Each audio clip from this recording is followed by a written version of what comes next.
সকাল সকাল আইসে পাঞ্চিং মারার বুঝা যায় খানা দিয়া ফেলাম আইছে এরপরে মারলাম পাঞ্চিং মারার পরে দেখি সিমেন্ট মিল চলে।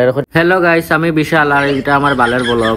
দূর আর দেখতাম না, ডাইরেক্ট গেছে শিফট অফিসে গিয়া দেখি না এটা তো নাইটও শিফট লেগে রাখছেন কোন ফ্যানও বলে বাইরের বিষয় নর গিয়া দেখি ও ফ্যানও সত্যি বাইরের বিষয় নর হইলাম এটা তো আজকে খাচ আমার কাছে এটা খাম তো আমার করতেও লাগবো কারণ আমার উপরে পড়ছে। তারপরে আমি খোলার পরে দেখি তাই সারা তো ডাস্ট দিয়ে গাড় মারা এরপরে কইলাম তো এটা তো বাইরের বিষয় হইবো না হইলে কোন ফেলো হইব।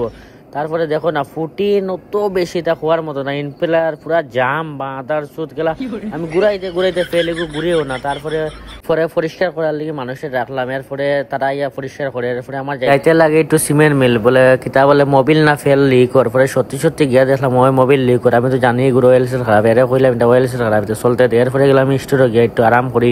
এরপরে গেলাম আবার ফ্যানের কেন গিয়ে দেখি এটা তো খাম হয়ে গেছে, কইলাম এখন চলাইতে পারে, এলসি ক্লিয়ার হয়েছে। এই ফেলে খালি দাঁড়াং দুরুং আওয়াজ করে আরো রাগ ওঠে। তারপরে একটু সামনে গিয়া দেখলাম এই কাটেপ্পা আইছে, বা বহুত দিন পরে কাটেপ্পাটা দেখলাম।